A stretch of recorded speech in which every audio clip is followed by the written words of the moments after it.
Olá, pessoal, tudo bem? Vocês estão acompanhando aí o canal Luta Mulher.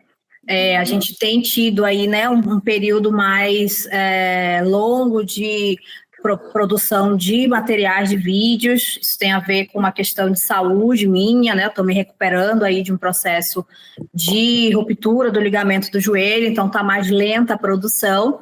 Mas a gente está seguindo, tá? Estamos aqui, o canal segue, vamos aí logo mais recuperar esse período e trazer mais conteúdo para vocês que estão acompanhando, que sempre acompanham aqui o nosso canal, tá bom? E aí a gente está nesse momento, né, no Brasil, em especial em Belém do Pará, que é a minha cidade, a gente está vivendo o evento aí da COP30, né, que é a 30ª edição da Conferência pelo Clima, onde reúne várias lideranças mundiais, cientistas da área, né, e representantes da sociedade civil que vão discutir e pensar ações para combater a crise climática que a gente vem enfrentando, não é de hoje, né?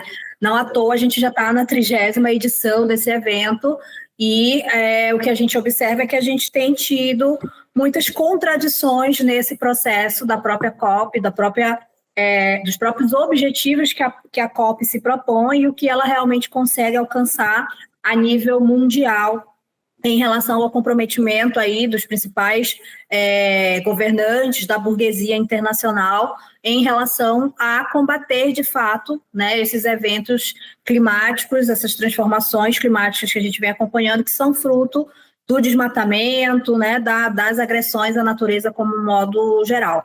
Então, esse vai ser o tema do nosso vídeo de hoje, que vai funcionar também, como o último vídeo que a gente teve, num caráter, né, aqui de bate-papo.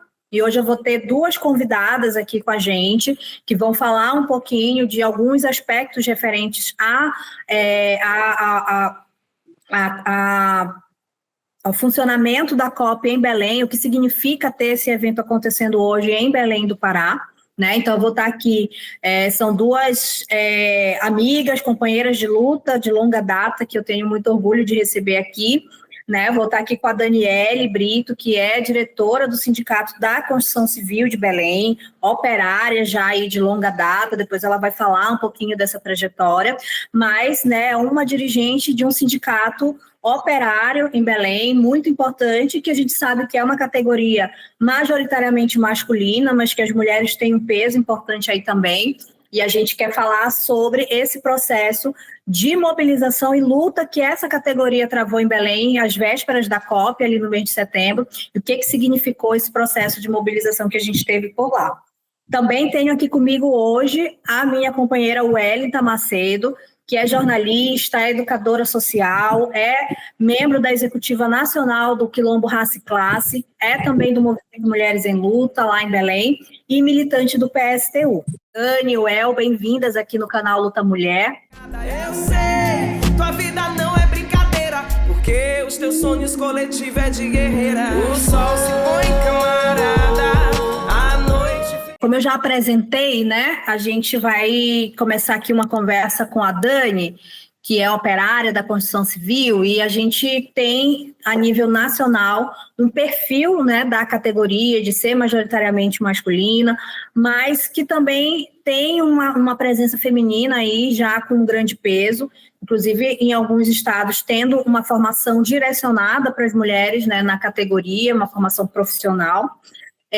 Com uma realidade um pouco distinta em Belém, né? E aí, Dani, eu queria que tu falasse um pouquinho dessa tua construção aí enquanto operária em Belém, como que tu chegou na categoria, né? Como é que foi esse processo? Foi teu primeiro emprego? O que tu observou, assim, ao chegar na construção civil em Belém? Como é que foi essa recepção para ti enquanto mulher? Na verdade, de carteira assinada como trabalhador legalizado, foi o meu primeiro emprego. Foi na construção civil. Para mim foi, de certa forma, um alívio, né? Porque eu trabalhava só autônomo, como a gente chama aqui em Belém, de bico. A gente chama aqui assim, mas é no mercado informal. Para mim conseguir sustentar minhas filhas, né? Que eu já tinha filho e vivia na época com só eu e as minhas filhas, né? logo depois engravidei de novo, fiquei com 3 filhas, sozinha e sem ajuda do pai, então tive que me virar. Então eu trabalhava fazia bico de vigilante em festa, assim, sabe, grande, em show, para revistar. Aí um dia um rapaz falou para mim assim, que trabalhava comigo, estão precisando de mulher na obra que eu sou vigilante. Tu não quer? Eu disse, sim, a obra? Mas mulher trabalha em obra? Olha só a cabeça, né? Aí disse, trabalha, tem as meninas lá tu pode fazer melhor do que tu tá aqui, ele falou. Eu disse, não, eu também acho, mas se for para fazer um teste sem eu saber nada, eu me proponho fazer. Bora lá, ele marcou o dia, eu fui. Aí, no dia lá, ele fez um teste para me rejuntar e limpar um apartamento. Hoje é aquele prédio lá ficou a Mariah Carey, esse pessoal lá da seleção. Foi esse hotel, foi o primeiro hotel que eu trabalhei de carteira assinada, e ele fez o teste lá. Passou no teste. Sabe como é, né? A administração, às vezes, acha que é o dono da empresa. Então, foi um pouco assim a minha experiência. Então, foi meu primeiro trabalho de carteira assinada foi na construção civil, né? 6 meses depois, infelizmente, no meu primeiro trabalho de carteira assinada, logo eu tive, infelizmente, um grande incidente que, se fosse com a cabeça que eu tenho hoje, eu tinha agido de outra forma, eu acho, né? Porque depois de 6 meses eu sofri um assédio sexual e fui demitida porque eu simplesmente disse não para o mestre de obra, e o mestre de obra, como se achava como dono da empresa e tal, ele me demitiu por causa disso, né? E seguia a vida. É muito difícil em Belém, dentro dessa trajetória que eu já tenho mais de 20 anos de construção civil. No sindicato, eu acho que eu já tenho uns 17 por aí. Eu acompanhei a evolução, né? Hoje é muito pouca, mas hoje a gente tem espaço. Mas na época que eu entrei, não existia esse espaço, né? A gente entrava na obra como servente, e hoje é contada as mulheres que tem na obra, que tem uma pedreira, tem uma eletricista e tem uma pintora. Só 3 profissional. Mas na sua grande maioria é isso, né? Tá na mesma fase do que eu entrei, de 17, 20 anos atrás. A gente entra servente, sai servente. Agora, com todas essas reformas trabalhistas, dura menos tempo, né? A gente não tem vamos dizer assim mesmo, perspectiva às vezes nem de pegar salário, como é que diz, seguro-desemprego, porque a gente dura 3, 4 meses no máximo, que é quando tá acabando a obra, né? Enfim. Mas essa é um pouco da minha experiência quando eu entrei, né? Hoje a gente combate muito, é uma categoria majoritariamente masculina, como a Marcela falou, né? Uma categoria que apoia a gente. Eu acho muito legal isso, e eu não tinha noção antes da força que a nossa categoria aqui em Belém tem, no sentido a gente já fez luta só por pauta feminina nos canteiros de obra, né? E hoje a gente tem algumas conquistas que foi muito legal, e esse ano também não foi diferente, né? Sim, Dani, tu entrou até já em outros temas bem importantes para a gente, né? Que eu já ia até comentar. Um deles é isso, quanto que, não só pelo aspecto de ser uma categoria majoritariamente masculina, mas também pela própria localização que os patrões dão às mulheres, o quanto que existe o machismo, né, reproduzido nesse espaço. Tanto no sentido de não ter esse espaço, né, de não ser um espaço que é visto como um espaço para as mulheres, mas também, ao as mulheres chegarem lá, não há esse reconhecimento, não há, né, um espaço ali saudável para esse trabalho, vindo dos próprios patrões, né, dos encarregados que a gente fala ali na obra. Então, tu entrou um pouquinho nisso, mas eu queria que tu comentasse como é que que se expressa, né? Como é que tu vê o machismo se expressando aí na categoria ao longo desse todo o período da tua experiência, né? Que tu teve tanto antes de entrar no sindicato, então como trabalhadora de base, depois de entrar no sindicato e ser diretora do sindicato e também direcionar o olhar do sindicato para essa pauta e fazer com que a diretoria assumisse também essa pauta, né? Junto com outras companheiras na diretoria, que isso fosse um tema pautado e encampado por essa entidade que representa os trabalhadores. Como é que tu vê isso assim também? Eu acho que são dois momentos, mas que assim, a gente teve grandes evoluções e em contrapartida, parece que ainda assim é muito pesado esse tema, né? Que tem a ver com a questão do machismo, né?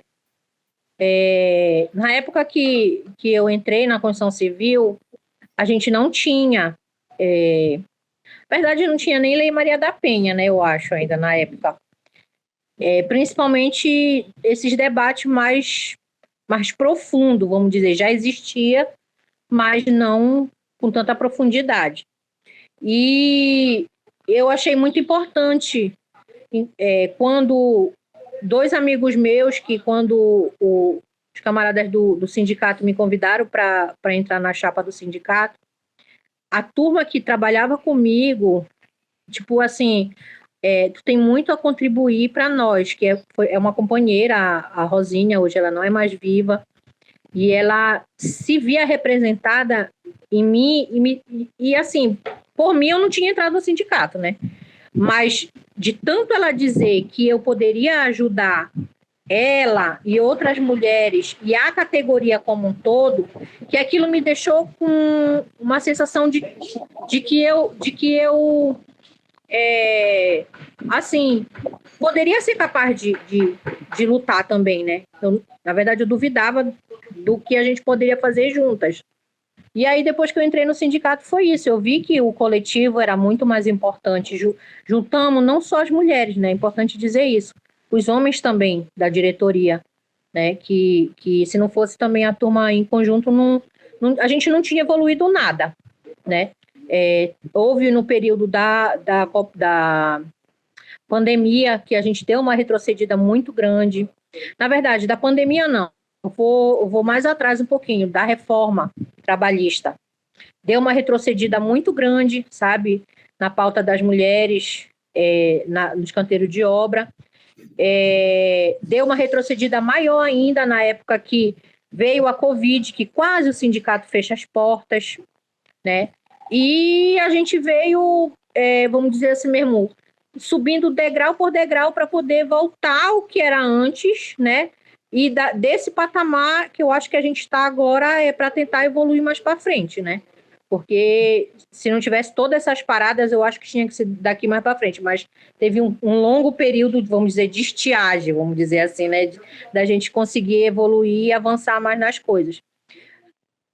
A nossa categoria, eu vou dizer para vocês uma coisa. Eu acho que hoje ela está bem mais preparada para enfrentar o patrão quando fala em questão de assédio. Fala a questão de machismo. Vou dizer para vocês que não tem, eu vou estar mentindo. Tem, existe. Mas, assim, hoje a nossa turma, ela consegue parar uma obra por causa de uma pauta de mulheres específica.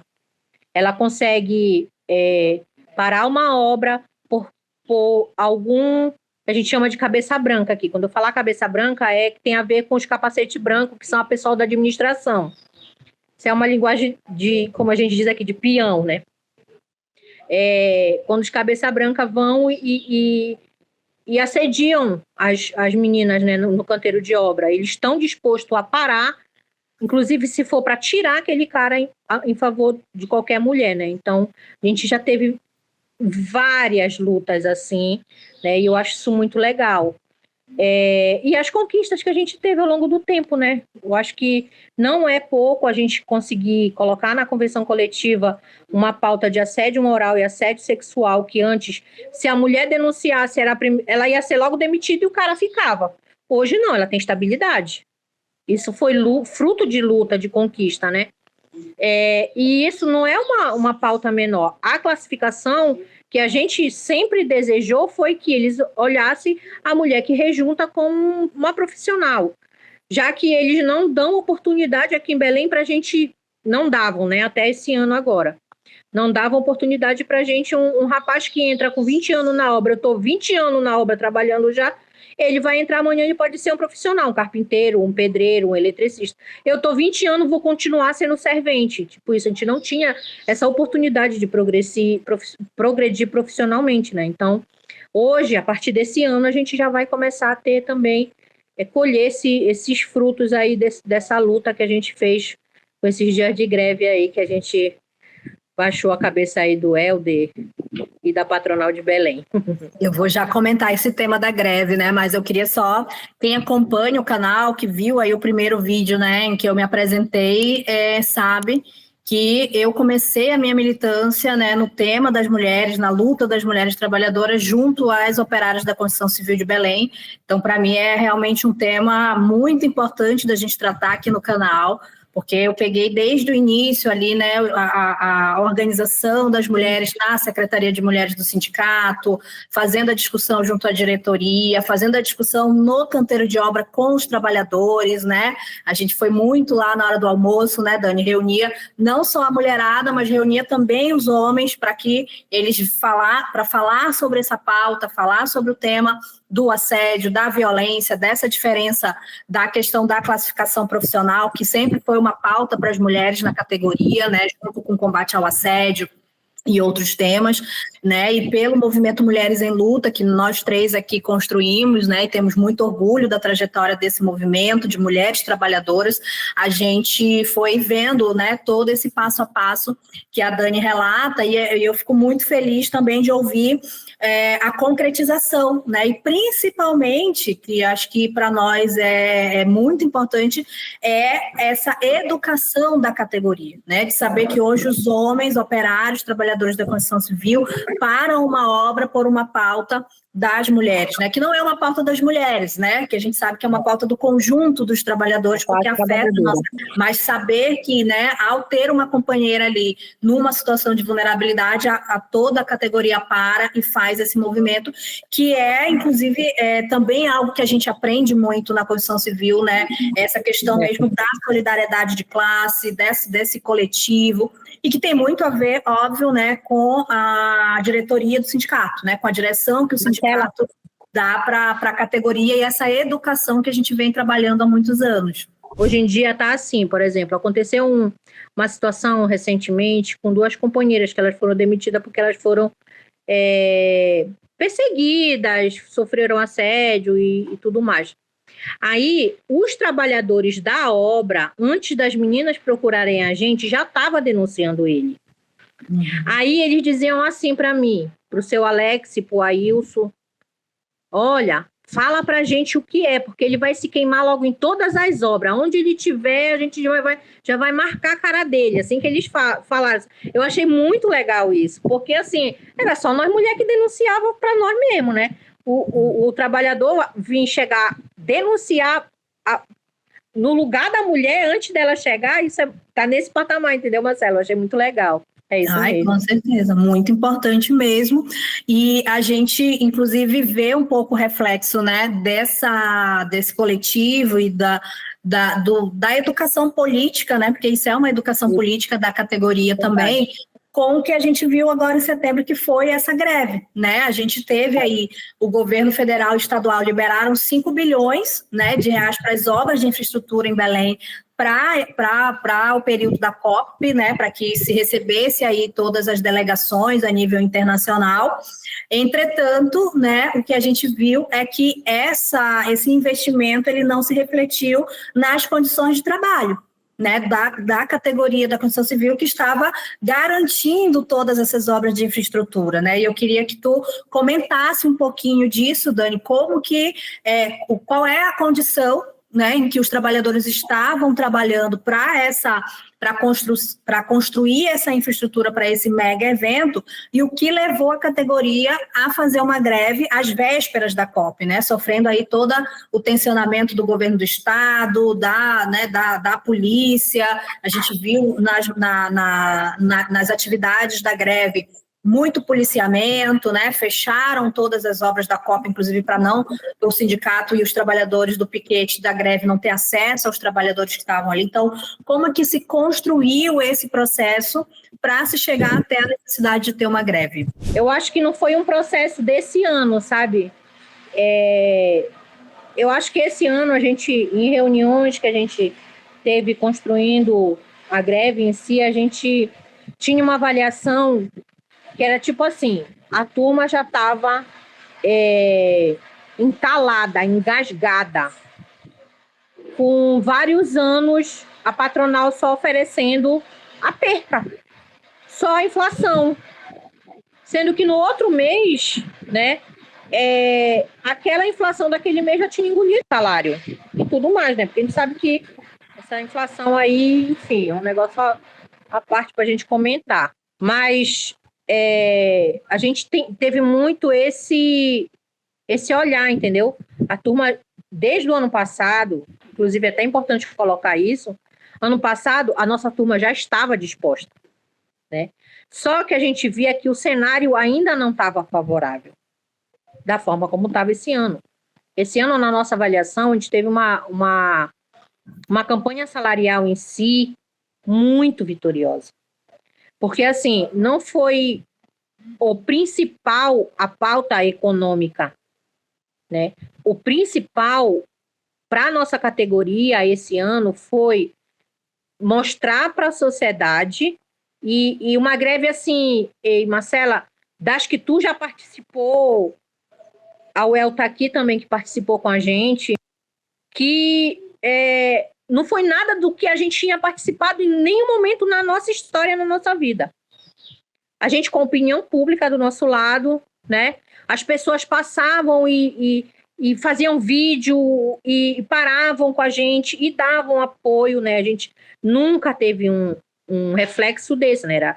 Era o que a mídia falava, que os patrões queriam que eles ouvissem, né?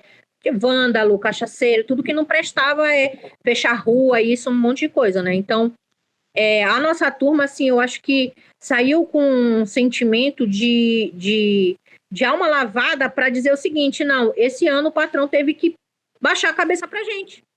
Não foi o que ele quis. Porque todo ano ele só dava o que queria. Era só a inflação. Se dependesse da patronal esse ano, eles tinham dado, inclusive, só da inflação. Porque no começo da campanha salarial não era R$10 de cesta básica, Marcela. Era R$6. 6, meia dúzia. E a turma na obra falava pra gente assim, não, gente, vocês sabem o lanche que a gente come lá na frente da obra, que é um pastel com suco, já tá R$8. Vocês sabem quanto tá a cuba do ovo? Eles falavam pra gente, né? A cuba do ovo não tá dando. É 20 e poucos reais. E o cara quer dar R$6 pra gente. Então, eles já comentavam isso, né? Que não dava, porque é isso, não era 10. Né? Quando a gente já chegou a jogar muito para fora, já estava em 10, mas não era 10 que eles queriam dar, era 6. E a turma falou assim mesmo, não. Ou é eles, ou é o... Pode até ser que não seja o que eles querem, mas também não vai ser isso. O que a gente quer, mas também não vai ser o que eles querem. Tipo isso, entendeu? Então, essa greve esse ano, a gente viu... que ela foi muito vitoriosa nesse sentido, sabe, Marcela? A nossa pauta econômica, eu vou falar assim, não que ela não seja importante, foi muito importante, porque era R$6, a gente conseguiu 50, né? A questão do salário, a mesma coisa, né? Eles queriam dar 5,13%. A inflação do período. A gente conseguiu o aumento real que há muitos anos a gente não conseguia, de 1,5% em cima da inflação. E isso depois de vários dias de greve. Então, não foram qualquer conquistas. Porém, o que eu quero enfatizar, além dessas pautas econômicas, né, foi que a questão da COP30 em si, ela nos ajudou muito de certa forma, mas a gente também teve muita repressão, Marcela. Teve muita repressão, muita repressão. E por conta da gente estar com a opinião pública também do nosso lado, até a polícia estava com... Tipo assim, ele não saiu do nosso encalço, mas eles não tiveram a mesma postura que eles tiveram em outros momentos, entendeu? Porque eles viram que a turma estava disposta. Na verdade, a nossa turma não tem medo, né? É uma turma que não tem medo de enfrentar, seja a polícia, seja governo, seja o que for. Mas esse ano foi uma coisa diferenciada, assim, entendeu? Então, foi uma greve muito politizada. Muito politizada. A gente conseguiu, além dessas pautas econômicas, a questão da pauta das mulheres, que eu falei ainda agora, né? Que agora a gente tem a possibilidade de conseguir ser uma pedreira, ser uma carpinteira, ser uma eletricista, ser uma pintora, ser uma profissional. A gente pode hoje encostar num profissional, aprender a profissão e pode ser classificada. Além disso, a gente também teve uma outra conquista, foi de que voltar o pagamento no primeiro dia útil do mês, que era quinto dia útil do mês. Isso tudo foram conquistas políticas que, no final da greve, nos ajudou a ver que a nossa vitória política para derrotar Helder e a patronal, que teve uma hora na greve, Marcela, que o governador chamou a patronal e disse que eles faziam alguma coisa, que meio que vazava, sabe? Setores jurídicos, essas coisas aí meio que vazava. Mas chamou a patronal para resolver, porque estava feio para eles. E foi legal que repercutiu longe, Japão, Estados Unidos, enfim, vários lugares procuraram saber o que estava acontecendo, né? Então, foi muito mais uma vitória política para a gente, no sentido de denunciar, né, esses bilhões que vieram para cá de investimento, mas que no sentido de quem construiu toda essa beleza que está aí, seja do Parque da Cidade, seja de todas essas vias, seja de todas as praças que foram reformadas, que foram nós, trabalhadores da construção civil, que hoje tá sendo demitidos porque está acabando as obras, e quando acabar a COP30, sabe o que vai sobrar para a gente? Um monte de praça bonita, a gente continuando morando na periferia, sem saneamento, sem educação, sem segurança, sem nada do que... Esse que é o legado que a gente vai ficar para a COP. Se a gente não faz da COP, se a gente não faz greve, Marcela, a gente ia ficar sem salário aumentado, sem o salário para pagar no dia 1º, sem a classificação das mulheres e sem todas essas coisas que eu falei agora, que eu não vou repetir. Então, esse foi o legado importante para a gente, denunciar, mostrar para a população que tem dinheiro para fazer, eles não fazem porque eles não querem. É porque eles não querem, não é porque eles não querem.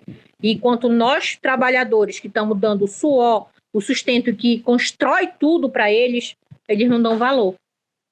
Sim, acho que teve, inclusive, gerou um símbolo nacional, né, de luta nesse processo, e também internacional, porque é isso, né, se utilizou da visibilidade que a COP30 está dando para Belém, né, a nível internacional, por ser um evento internacional, para denunciar essa condição, que é isso que tu falou, não é uma condição de agora, né, é uma condição de sempre, né, de uma superexploração da categoria. A situação das mulheres, ela é uma expressão disso, né, de negar a classificação profissional para as mulheres. Não tem outra justificativa que não seja superexplorar essa mão de obra, né, e dar visibilidade a isso, porque quem não acompanhou, né, esse aumento que a patronal queria dar à categoria significava R$5, né? Então, R$5 de aumento num salário para uma cidade que recebeu um investimento de 5 bilhões é realmente expor, escancarar toda a desigualdade que a gente vive nesse sistema, né, onde o lucro é a prioridade, né, e não a vida das pessoas, não as condições. Mas eu queria aproveitar, né, nesse sentido, já para falar também que esse legado que a Dani diz, que é o que vai ficar para a categoria, também é o que vai ficar para a população pobre pobre periférica de Belém, né? Porque há uma denúncia, inclusive, da comunidade da Vila da Barca, que eu queria que a UEL comentasse, que tem a ver justamente, né, com qual é o objetivo dessas obras que foram feitas em Belém nesse momento e como isso está impactando a vida da população mais pobre, né, das periferias da cidade. Para a gente entender um pouquinho desse legado que a Dani comentou, né, que vai ficar para a categoria, mas que também vai ficar para esse outro setor da população de Belém. Muito importante esse debate, muito importante a gente falar sobre esse tal legado, né, depois dessas falas maravilhosas da Dani, né, localizando mais a questão da classe operária aqui em Belém, porque, de fato, a COP30 é um evento capitalista, e a primeira coisa que a gente precisa afirmar, não é um evento para o povo de Belém, nem para o povo brasileiro, muito menos para a classe trabalhadora brasileira, para a classe trabalhadora paraense ou de Belém do Pará. É um evento das grandes lideranças dos governos capitalistas internacionais, burgueses, que defendem interesses da burguesia, que é quem manda nas políticas públicas, não só no Brasil, mas no mundo todo, que está ligado diretamente a um dos principais debates hoje que atravessam a luta de classes, que é o debate do meio ambiente. Nós estamos numa barbárie, o capitalismo é um sistema de opressão e de exploração, que está produzindo várias barbáries, e no campo do meio ambiente, as mudanças climáticas, as alterações do clima provocam catástrofes que atingem toda a população global, mas atinge com mais ênfase e violência as populações mais vulneráveis do sistema capitalista, que estão no povo, que é a classe trabalhadora, que são os operários, que são as mulheres negras, pobres, periféricas, aqui de Belém e de várias cidades no Brasil. A gente assistiu a catástrofe no Rio Grande do Sul, onde tu estás. As pessoas mais atingidas foram as pessoas mais pobres e muitas mulheres, porque nós somos metade da população desse país. E metade dessa população de mulheres, na sua maioria, são mulheres negras. Isso é um fato comprovado pelo IBGE, pelo último censo. Então, por exemplo, o que acontece na Vila da Barca, o que aconteceu a partir dessas obras, como tu disseste, foram 5 bilhões. Isso são dados oficiais, tá? Porque é muito mais de 5 bilhões, né? A Dani sabe disso. Inclusive que esses empresários, né, do setor da construção civil também resolveram. Inclusive, só contando aqui uma coisa que eu achei muito curiosa, na mesa de negociação eles choraram para a direção do sindicato que eles não iriam lucrar nada com a COP30. Uma mentira, quase querendo que a gente se penalizasse, se sensibilizasse com eles. Um absurdo, uma mentira, um escárnio com a cara dos operários e das operárias e da classe como um todo, porque o padrão de obras, inclusive aqui da COP30, não é um alto padrão. Ontem eu estava na inauguração do Parque Linear da nova Almirante Tamandaré. E apesar de estar na aparência belo, com até um porto que vai começar a funcionar lá, que vão atracar barcos, existe uma praça histórica lá que não foi reformada, e que está no escuro, uma praça da população, das pessoas que vivem ali. Porque essa obra toda, essas obras todas da COP30, para o pessoal que não mora em Belém entender, elas são obras para os turistas, são obras para o pessoal de fora. Então, esse legado, ele para o povo, ele é muito pouco, né? Nós estamos falando de uma cidade como Belém, que 80% da população não tem saneamento básico. Não tem saneamento básico, é uma cidade com esgoto a céu aberto. E eu não falo isso orgulhosa, eu não falo isso porque eu quero falar mal da minha cidade, eu falo porque é a realidade que a gente não tem por que esconder, porque inclusive é um problema histórico que várias gestões, essa do atual prefeito, do partido do governador do estado, Helder Barbalho, Igor Normando, que é primo do governador, que foi eleito para fazer o que o Helder Barbalho quisesse na cidade, mas também de gestões anteriores, de governos de esquerda, como do PSOL, do Edmilson Rodrigues, que a sua última gestão foi desastrosa em todos os níveis, inclusive na assistência à população mais pobre e carente. Então, a comunidade da Vila da Barca, que existe há muito tempo, a comunidade da Vila da Barca, a Vila da Barca, para vocês terem uma ideia, é uma das maiores comunidades, é uma favela em cima de palafitas, é uma das maiores favelas da América Latina. Existe há muito tempo. É uma comunidade composta por homens e mulheres da classe trabalhadora, operários da construção civil, trabalhadoras domésticas que vivem numa situação de vulnerabilidade social, porque, infelizmente, por esse problema histórico do saneamento básico, eles nunca foram assistidos por nenhuma gestão. Por nenhuma gestão. Teve um processo de reorganizar a vila a partir de construções de apartamentos que parecem caixas de fósforos, né, que é uma política, inclusive, da especulação imobiliária, de dar ao trabalhador um apartamento de 2 quartos que não oferece um conforto, né, habitável. Isso também é uma discussão, né, mas eles ainda moram em palafitas, a maioria mora em palafita. E quando começou a obra da COP30, as obras da COP30 para revitalizar principalmente a Vila da Barca, para teres uma ideia, ela é fronteira com um dos bairros mais nobres, ou considerados mais nobres da cidade, que é a Doca de Souza Franco. É o bairro do Marizal, mas é chamado de Doca por conta da Avenida Visconde de Souza Franco, que é uma das principais avenidas onde moram os barões de Belém. São prédios de luxo, né? Inclusive, nós passamos lá durante a greve, tem um prédio lá, que é um dos últimos, que o governador do estado tem uma cobertura, e ele recebe pessoas como o presidente da República. O Lula, por exemplo, vai para lá, né? E é um prédio de luxo, altíssimo, porque Belém está virando uma selva de pedra amazônica. Está virando uma São Paulo dentro da Amazônia, uma grande selva de pedra, o que só aumenta o calor, que é uma grande contradição quando a gente vai discutir a questão das mudanças climáticas, né? O vento não passa mais, o calor está insuportável. Para nós, inclusive, que vivemos no calor, para nós está insuportável.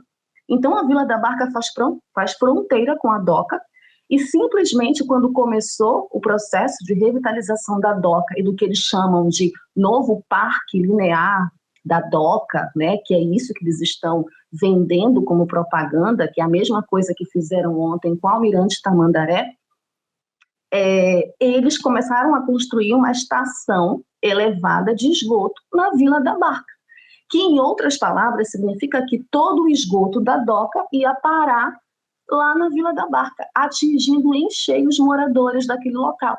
A água, que já era um problema, porque a gente tem um problema sério de água na cidade de Belém, falta água quase todo dia nos principais bairros periféricos da cidade, a água que já era ruim ficou 2 vezes, 3 vezes pior. Tem uma situação, teve um protesto lá, que inclusive eles chamaram o diretor da Cozampa, que foi privatizada, que é a nossa companhia de saneamento e abastecimento de água, para ele provar água, e ele não teve coragem de tomar água, porque a água estava podre.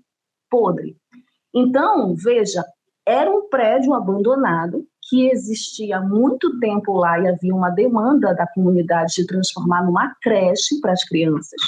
Eles nunca atenderam essa demanda e resolveram transformar esse prédio numa estação de esgoto, com a desculpa de que eles iam melhorar o saneamento da Vila da Barca, mas, na prática, essa estação filtra tudo que vem da Doca. Então, mesmo que eles digam que depois isso tudo vai para a bacia do Una, o que também é um problema, fica ali na Vila da Barca. Contamina a água, contamina o ambiente onde moram onde estão os moradores, onde estão as crianças, que são as principais atingidas, as mais vulneráveis. Então, veja, na verdade, isso é um reflexo do que a gente vai chamar, o movimento negro, inclusive, vai chamar de racismo ambiental, porque a maioria daquela população é negra.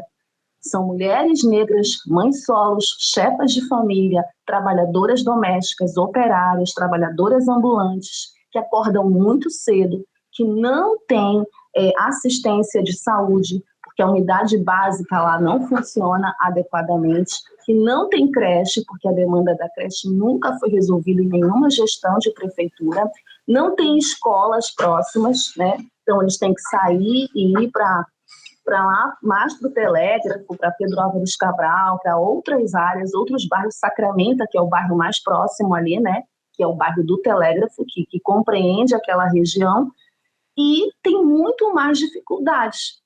Então, são 5 bilhões de obras que, na verdade, é para inglês ver, como a gente diz na expressão popular, do que, de fato, representam uma melhoria. Nós vamos precisar esperar essa COP passar para, de fato, entender que legado é esse que é vendido tanto pelo governo federal do Lula, quanto pelo governo do estado, do Helder Barbalho, da prefeitura, que, na verdade, é um dinheiro que poderia ser investido em uma melhor infraestrutura da cidade como um todo. As principais obras da COP30 não aconteceram nas periferias de Belém.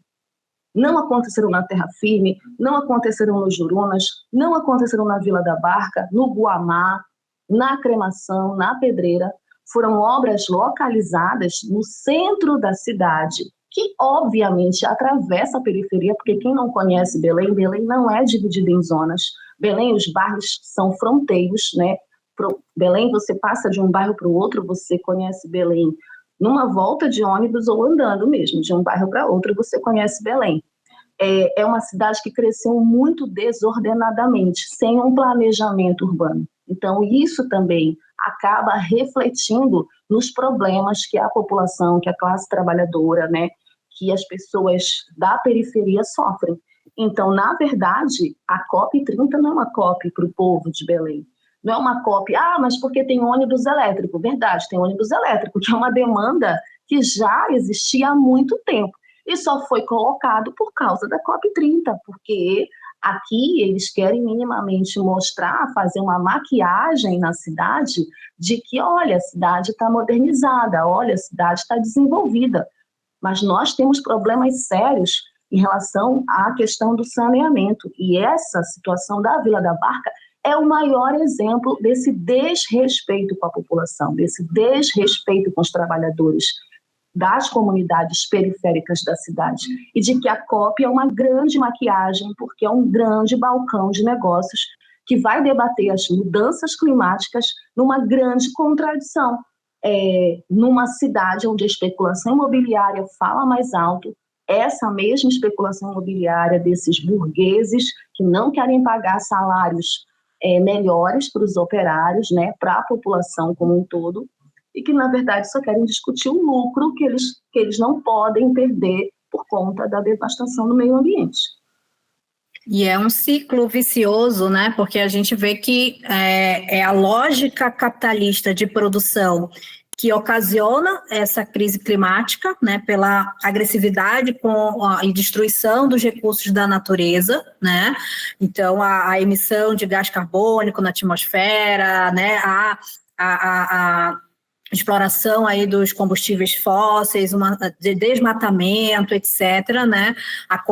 O tipo de construção, que é isso que a Uel falou, né? Verticalizado, que impede a passagem do vento, a ventilação natural, etc., tudo isso fruto da lógica capitalista de lucro, e quando os eventos climáticos extremos acontecem, eles também querem lucrar em cima desses eventos. Então, aqui no Rio Grande do Sul, com o processo da enchente que a gente vivenciou, o que está acontecendo hoje? Os bairros periféricos que foram mais atingidos pelas enchentes, que a população é essa população mais carente, é a população negra, né, de Porto Alegre e do Rio Grande do Sul, nos outros municípios onde teve também a incidência da enchente, foi a população negra, de mulheres, né, trabalhadores que foram mais afetados, que perderam suas casas, que perderam tudo que acumularam ao longo da vida.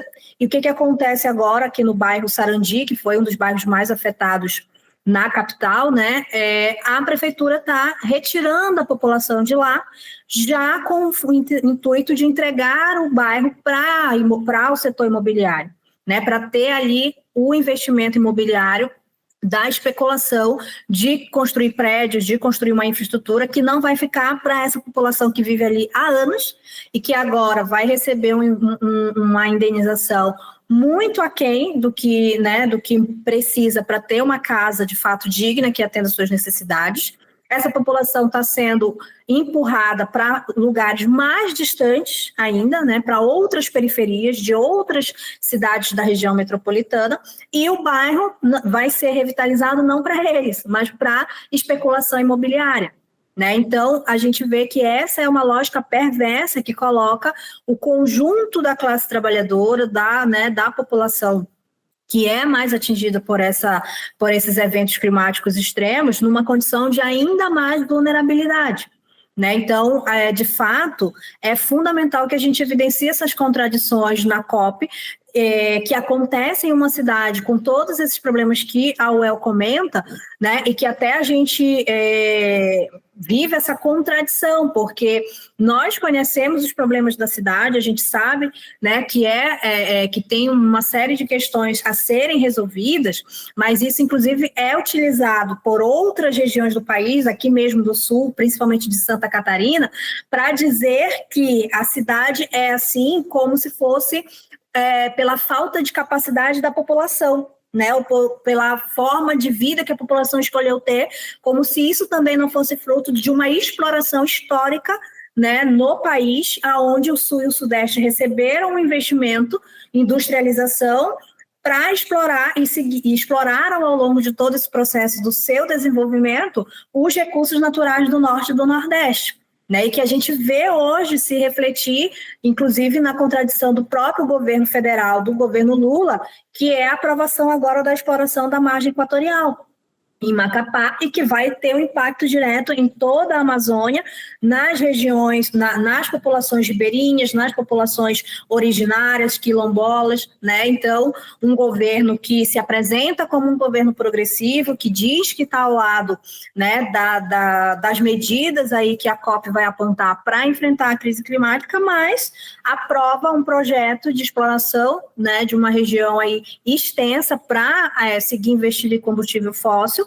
E é um governo que também vem aumentando o investimento no chamado Plano Safra, que é o plano que direciona, né, todo o investimento público para o setor do agronegócio, que é o setor que mais desmata, que é o setor, inclusive, que persegue, né, a população indígena, porque quer tomar conta das suas terras, a população quilombola, a população ribeirinha. E aí eu queria, né, comentar também nesse sentido contigo, El, a presença desses setores, né, na Cúpula dos Povos, que vai ser uma programação alternativa à COP30, né, para evidenciar esses problemas, porque a gente também, assim como a greve da Construção Civil se tornou um símbolo agora de luta, a gente teve no início do ano em Belém também uma ocupação indígena, né, na Secretaria de Educação, que tinha vinculação com outro tema, que tinha a ver com a questão da educação, o tipo de, né, a modalidade de ensino que estava se disponibilizando para as comunidades indígenas,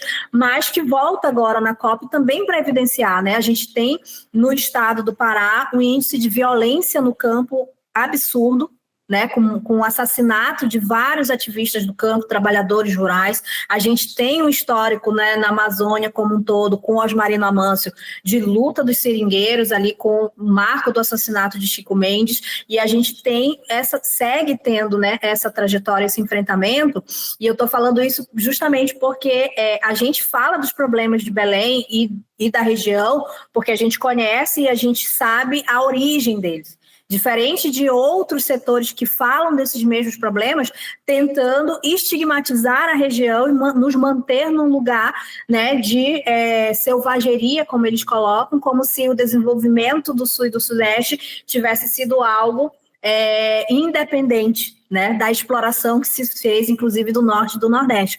Mas eu queria que tu comentasse um pouquinho justamente esse outro aspecto, né, para além dos problemas climáticos em si, esse outro aspecto dos conflitos que a gente vive na região e como isso vai ser levado para a programação da Cúpula dos Povos, para que se evidencie essas contradições nesse marco também. Primeiro, eu acho que é importante separar a crítica da xenofobia que nós estamos passando, né, por conta desse evento da COP30. Uma coisa é escancarar a nossa realidade, falar da nossa realidade. Isso, mais do que importante, é necessário, porque nós precisamos cobrar das autoridades, dos governantes, que eles façam a obrigação deles. Investir na infraestrutura de qualquer cidade como Belém é uma obrigação. O Helder Barbalho não está dando nada de graça e de presente para o povo de Belém, para o povo do estado do Pará. Como aí o governador do Rio Grande do Sul, que vai fazer um processo de limpeza, né, social, que é a mesma coisa que o Helder está fazendo aqui, e que historicamente nós, negras e negros, sofremos quando fomos retirados do centro e jogados à margem. Daí a palavra marginal, a periferia, ela surge daí. Qual é o processo histórico das periferias das grandes cidades? É porque nós, descendentes dos escravizados no Brasil, que viviam no centro das grandes capitais, fomos jogados para a periferia, para a margem, né? Para áreas distantes do centro que não foram desenvolvidas, que não tiveram assistência nenhuma. Esse é o processo histórico das grandes periferias de qualquer cidade.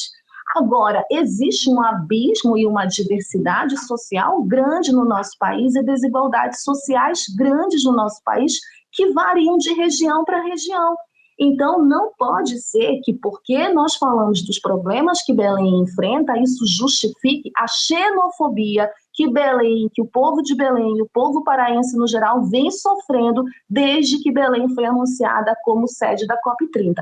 É um absurdo, é um desrespeito à nossa população, à nossa cidade. Belém é uma cidade linda. E eu sou muito suspeita para falar, porque eu sou muito apaixonada por Belém. Com todos os problemas, Belém é uma cidade linda, com uma das culinárias mais maravilhosas e diversas do mundo. Eu não trocaria Belém por nenhuma outra cidade. Porém, nós temos problemas e temos a obrigação de falar desses problemas.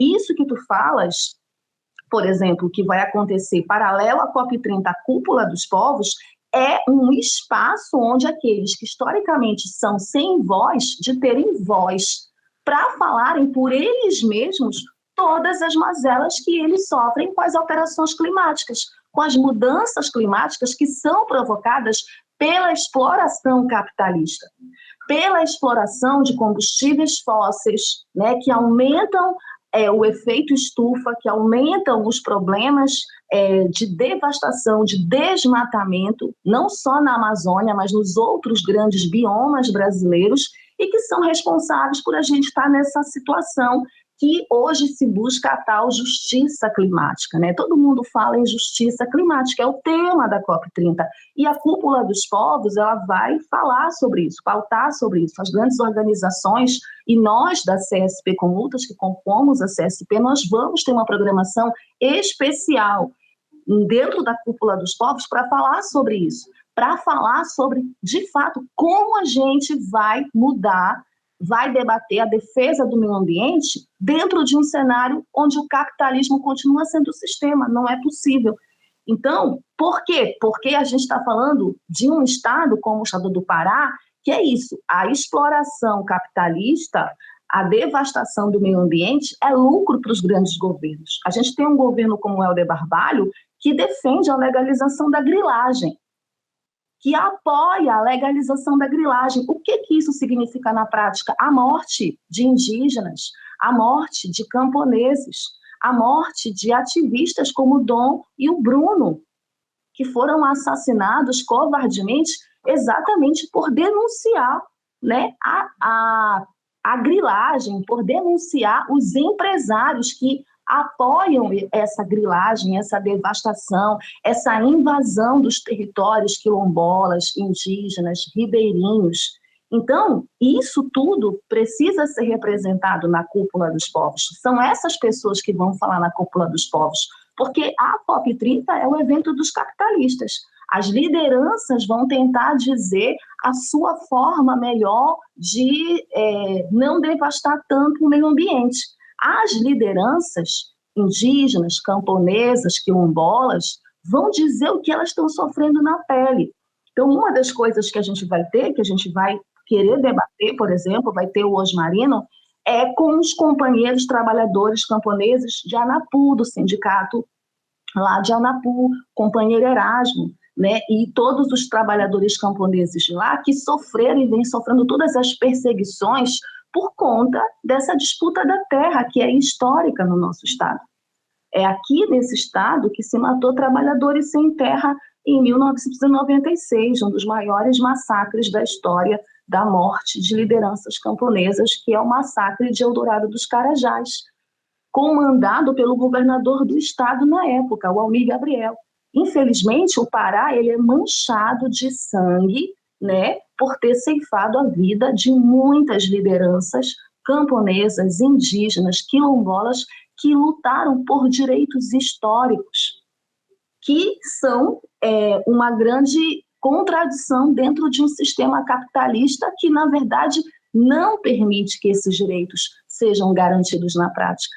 Então, a cúpula precisa colocar em contradição esses debates, porque olha a grande contradição que é, às vésperas da COP30, a gente ter uma comemoração do presidente da República, o Lula, porque o IBAMA, após muita pressão desse governo, liberou a exploração da margem equatorial na foz do Amazonas, no Amapá, sem consultar as comunidades.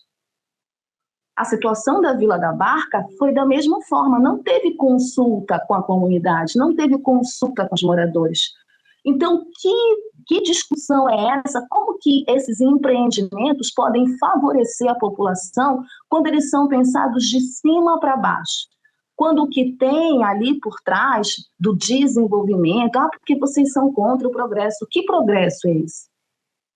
Que progresso é esse de exploração de petróleo que vai não só aumentar a questão do efeito estufa, porque ao invés de se investir em energia limpa, você continua investindo na exploração de um combustível fóssil, que a gente sabe que dá problema, né? Ao invés de você buscar alternativas com energia limpa. Não é isso que o governo Lula está dizendo. Então, tem uma grande contradição, uma grande hipocrisia esse discurso de defender o meio ambiente. E o governo Lula é o governo que defende o agro. O agro que é pop, segundo a Rede Globo. Esse é o governo Lula. É o governo que investe no Plano Safra. É o governo que não demarca as terras indígenas e quilombolas e apoia o marco temporal. Então, são essas contradições que vão estar sendo apresentadas na Cúpula dos Povos e que nós, enquanto militantes, que pensamos num outro mundo, que criticamos o capitalismo, mas não só criticamos o capitalismo, estamos construindo alternativas para destruir o capitalismo, porque no capitalismo não é possível que essas garantias mínimas sejam de fato respeitadas, sejam de fato implementadas. Nós queremos, com a cúpula, que é esse espaço que vai acontecer, atravessado a COP30, que é o espaço dos movimentos sociais, que é o espaço dos sem vozes, que é o espaço que as grandes lideranças dos movimentos sociais, indígenas, quilombolas, ribeirinhos, trabalhadores sem terra, ativistas no meio ambiente e vários outros campos vão ter de expor essas contradições e de cobrar dos governos, de todos os governos que vão ser representados aqui.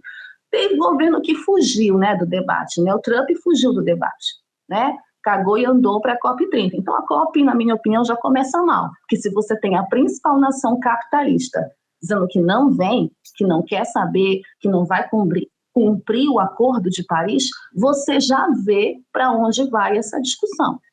Você já vê que, na verdade, não vai ter nenhum acordo ao final, que vai ter tentativas, né, para enrolar mais uma vez a nós, que somos as principais vítimas do aquecimento global e das mudanças climáticas, principalmente as pessoas mais vulneráveis, para enrolar. Então tem muita mídia, na verdade, mas esse histórico do estado do Pará, por isso é muito emblemático a COP30 ser aqui, ele precisa ser revelado nesse espaço da Cúpula dos Povos, não só como uma denúncia, mas uma cobrança de fato para que esses governos assumam a responsabilidade daquilo que eles estão defendendo, porque o Lula está defendendo a exploração de um petróleo, de um combustível fóssil, na margem equatorial de uma foz de um rio que sustenta muitas famílias. E se vazar esse petróleo, porque não é garantia que não vai vazar, tem estudos, a Petrobras está fazendo estudos, os técnicos fazem estudos, Mas se vazar uma mancha que seja, o prejuízo, Marcela e Dani, é incalculável e irreversível. É essa a discussão. Esse é o debate. Não é ser contra o progresso, não é querer que as famílias passem fome. Nós não fizemos voto de pobreza. Nós aqui não tem nada disso. Isso é um debate deturpado, distorcido, principalmente feito pela extrema-direita e por setores desonestos. É ser real. Nós temos que construir uma relação de harmonia com o meio ambiente, onde a gente possa ter uma relação que seja saudável para nós e para o meio ambiente. Isso não é possível no capitalismo, da forma como é essa relação hoje, porque as grandes empresas, a grande burguesia e os governos, né, que são eleitos por essa burguesia, porque a burguesia paga e elege seus políticos no Congresso, bota o seu presidente, né? O Lula hoje defende o setor do agro, está comprometido com o setor do agro. O Lula não está comprometido com as lideranças indígenas, nem com os povos indígenas. Não está. Quando teve a ocupação na SEDUC, a ministra indígena, ela foi lá para tentar desarticular a ocupação.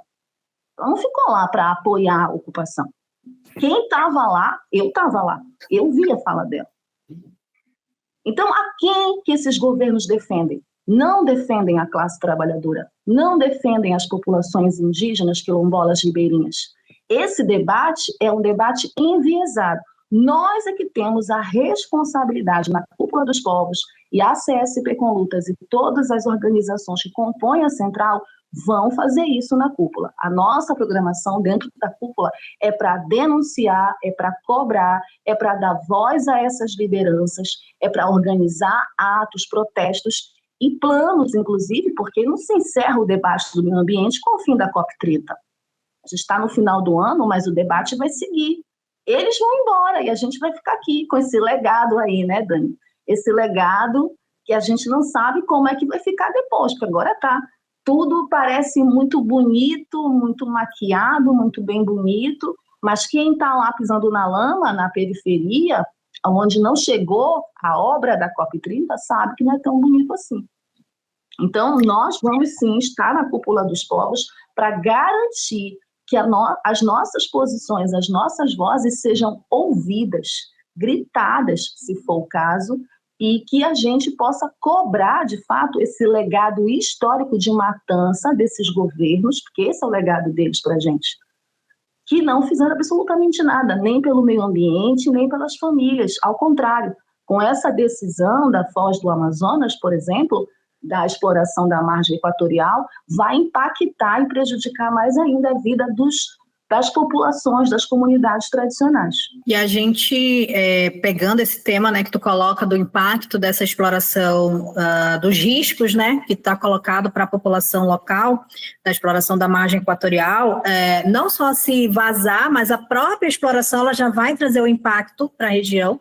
E o estado do Pará já viveu isso, né? A gente teve ali Belo Monte, a própria hidrelétrica de Tucuruí, que foram construções que já impactaram, né, a região, as populações ribeirinhas locais. Belo Monte, houve toda uma denúncia sobre o que significaria essa construção, para hoje a gente seguir tendo, né, em Belém, o problema do abastecimento de água. A gente tem hidrelétricas no estado, e grande parte da sua produção vem para o Sudeste para abastecer as indústrias, né? Então, essa lógica predatória de exploração da região amazônica para sustentar o desenvolvimento de outras regiões, essa é justamente a origem dos problemas, né, que a gente encara até hoje aí com os atrasos de desenvolvimento que, como tu bem colocou, né, são retratados através de xenofobia, né, e que não tem nada a ver com a capacidade da população local ou com,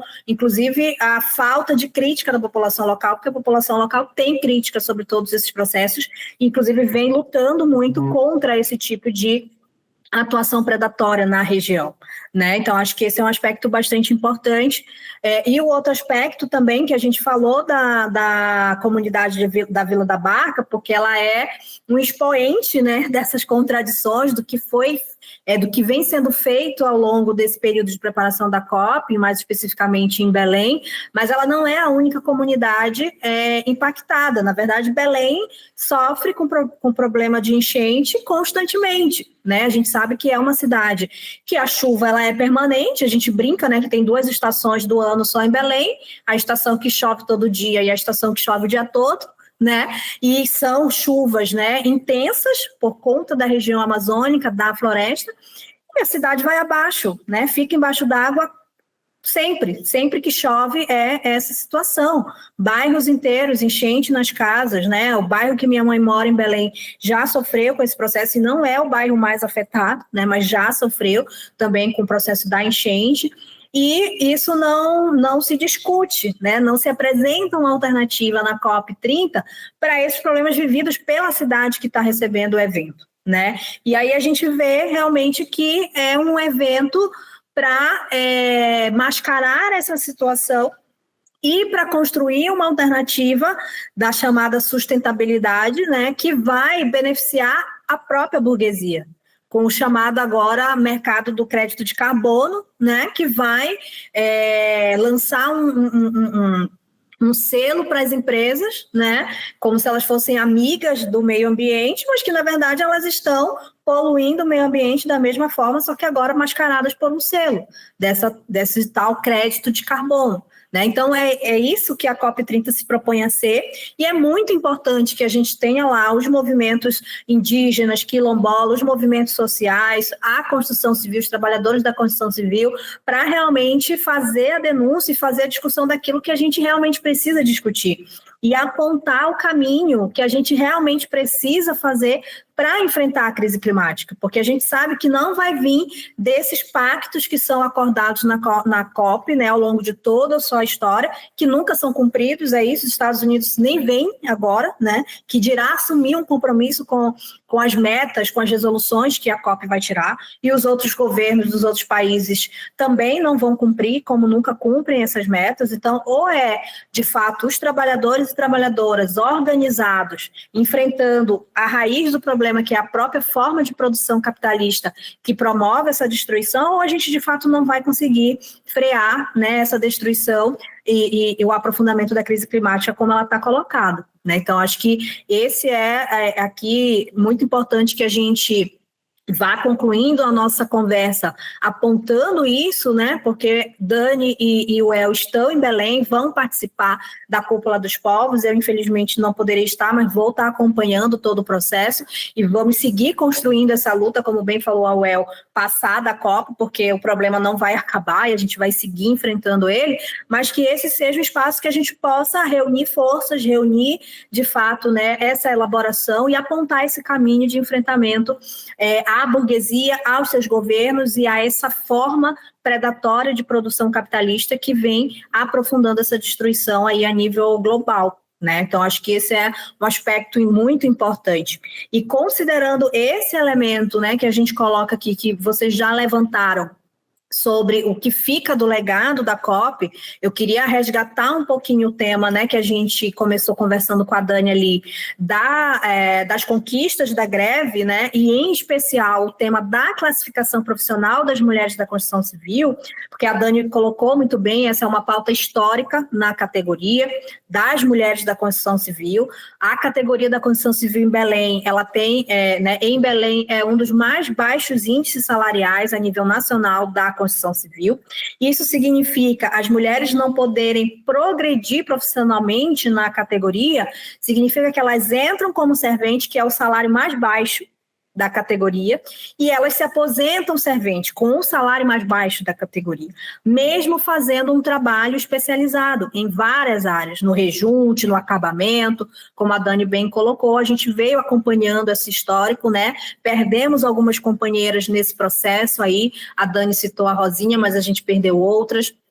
e outras companheiras que estão chegando na categoria, né, nessa condição. A gente tem como convenção coletiva que a partir de 6 meses na obra, o operário ele já sofre essa primeira progressão, né, Dani, me confirma, mas enquanto eu acompanhava era isso, era 6 meses, e as mulheres é uma vida inteira trabalhando sem poder fazer essa progressão.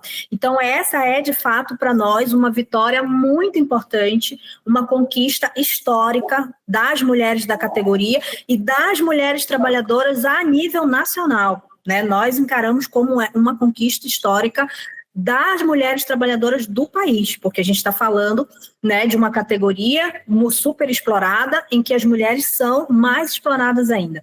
Só que eu acho também que essa conquista histórica, ela se deu até aqui, mas se depender da patronal, como a gente vem, né, colocando aqui o que significou arrancar isso, então pouco isso sai do papel. Né? E aí eu queria que a Dani comentasse um pouquinho, Dani, o que o sindicato está pensando de ferramentas e de projeto para acompanhar esse processo de implementação do que foi garantido, né, do que foi acordado ali na convenção, e como que vai estar fiscalizando e pressionando para que isso saia do papel de fato. Né, porque agora a gente ganhou no direito, mas para aplicar na vida real, a gente sabe que é muita luta seguindo. Eu queria que tu comentasse isso, se vocês já pararam para pensar um pouco isso, né, para a gente também poder depois ajudar, acompanhar, aí, né, enquanto o Movimento Mulheres em Luta, pelo canal também, voltando com esse tema mais para frente, para fazer denúncia, para, né, acompanhar essa realidade. Eu queria que tu comentasse um pouquinho se isso já vem sendo pensado. É como tu falou, né? Uma conquista que não é pouca, porque assim são muitas operárias que inclusive nem vivem mais e que não tiveram essa oportunidade. Eu estou só fugindo um pouquinho da chuva e do barulho, tá, gente? Por isso que eu vim para cá. Mas assim, na verdade, a gente vai continuar de forma mais não é efetiva, porque a gente faz isso diariamente nos canteiros de obra, mas de forma assim mais minuciosa. Por quê? Porque a gente já faz inspeções nos canteiros de obra no sentido de verificar, porque assim para a gente é mais específico, mas a exploração e a forma como o patrão tem de não classificar, inclusive, o operário, também ela se torna uma luta diária nossa, né? Não é 6 meses, são 4 meses, mas que eles impõem várias regras que, inclusive, não está na convenção coletiva e que eles impõem para o trabalhador, né? Que acaba o cara tá 4 meses, 6 meses, 1 ano, 2 anos, e ele só vai conseguir a classificação dele de fato e de verdade se a gente brigar por eles ou se ele for para uma justiça para conseguir através da justiça. Então, é um trabalho que a gente já desenvolve, né, que agora a gente vai desenvolver de forma mais minuciosa, que é isso que acho que eu quero dizer, que é no sentido de, como a gente já é poucas mulheres no canteiro de obra, inclusive fica até mais fácil da gente fazer esse trabalho, né, de investigação mais direcionada à questão das mulheres, porque a gente, como eu disse, a gente faz uma inspeção que a gente passa praticamente uma manhã inteira no canteiro de obra, nós visita do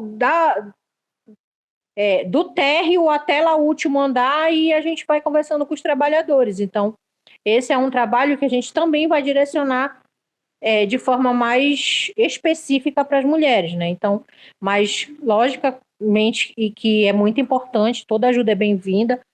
Isso é uma coisa que a gente já faz e a gente não teve, na verdade, muito tempo, sabe, Marcela?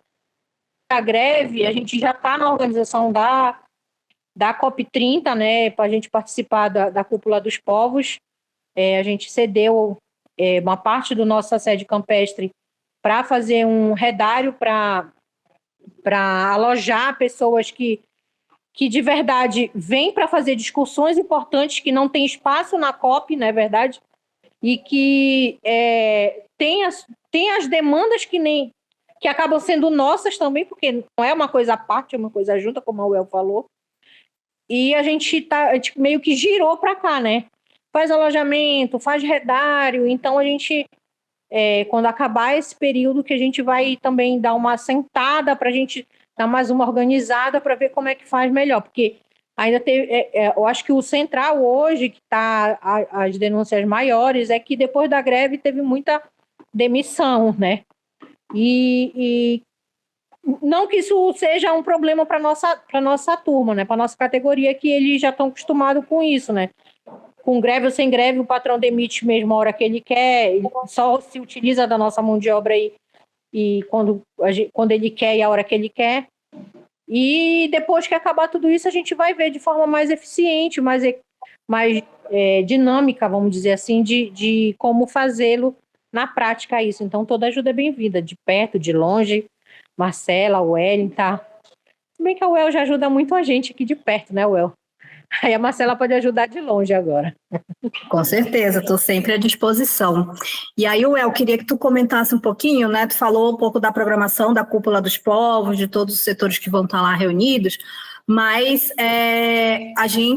o canal aqui, né, é um canal marxista, é um canal revolucionário que apresenta para as mulheres trabalhadoras, né, a luta contra o machismo com essa perspectiva, uma perspectiva classista, uma perspectiva revolucionária para enfrentar o machismo também no marco, né, de enfrentar esse sistema que reproduz a nossa opressão, que é o sistema capitalista. Então, eu queria que tu comentasse um pouquinho também, sendo, né, uma militante revolucionária e marxista, qual é o programa, né, que enquanto militante com esse perfil, tu aponta para essa questão da crise climática, né? O que de fato, para além das ações que a gente vai discutir lá, qual é o programa que realmente os trabalhadores precisam assumir, e a gente precisa assumir a nossa luta para enfrentar de fundo essa questão do meio ambiente, da crise climática, etc. Essa eu acho que é a parte mais importante e que justifica, inclusive, a nossa participação na Cúpula dos Povos e na COP30, que não sendo um evento nosso, que foi feito para nós, por que nós participamos? Nós participamos pela responsabilidade que nós temos, nós, por exemplo, somos militantes do PSTU, que é o partido que a gente constrói, se organiza, eu construo e organizo o PSTU aqui em Belém do Pará há 18 anos, porque a gente tem a responsabilidade e o dever de apresentar para o conjunto da classe trabalhadora e da sociedade no geral, que vai fazer parte desse evento, um programa socialista e revolucionário. Um programa socialista significa, na prática, que não é possível fazer esse evento de grande porte, com muito dinheiro envolvido, que é um dinheiro tirado dos nossos bolsos, dos impostos que nós pagamos, porque somos nós que pagamos tudo isso, nada é de graça no capitalismo. Então, nada que um governo, que uma prefeitura faça é uma benfeitoria porque o prefeito é legal, perdão, porque o governador é bacana e está dando isso para a população, como é uma ideia simplória que é ventilada para todo mundo. É uma obrigação, mas ele não faz nem metade do que deveria fazer. E nesse evento, esse evento que está chamando a atenção do mundo, que bota os olhos em Belém, né? Belém vira a capital do Brasil, né? É essa a propaganda do governo Lula. Então nós vamos aproveitar esses olhos todos para apresentar um programa socialista que discuta, sim, a partir das ações, das atividades políticas que nós vamos construir dentro da Cúpula dos Povos, uma outra sociedade, uma sociedade que, de fato, crie condições de possibilidades concretas para defender o meio ambiente, onde o lucro, a exploração, a opressão não seja o centro dessa sociedade, e sim discutir um governo dos trabalhadores, da classe operária, que aí sim terá condições de decidir, porque a classe tudo produz nesse mundo, então se tudo ela produz, a ela tudo pertence, mas no capitalismo, ainda que essa classe seja a maioria, existe uma outra classe que é minoria, mas que tem hoje o poder de decidir sobre as nossas vidas, que é a burguesia. Essa burguesia capitalista que está destruindo o meio ambiente.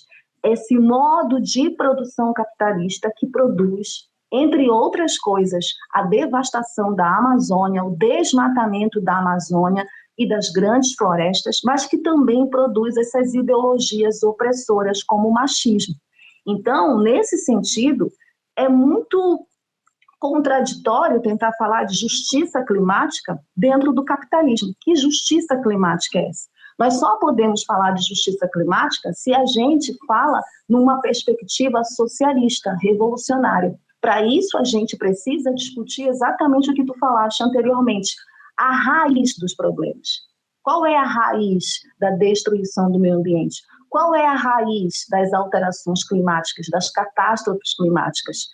Essa raiz está no sistema que produz essas relações desiguais, né? Essas relações de opressão e exploração combinadas que atingem em cheio as populações mais vulneráveis da classe trabalhadora, as mulheres, os negros, os ribeirinhos, indígenas, todas as comunidades tradicionais e outros setores da classe trabalhadora.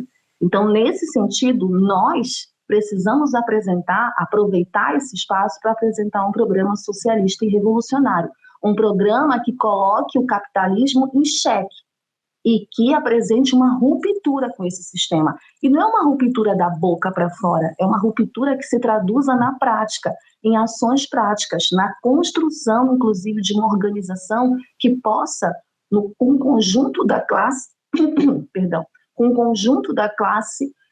fazer uma revolução.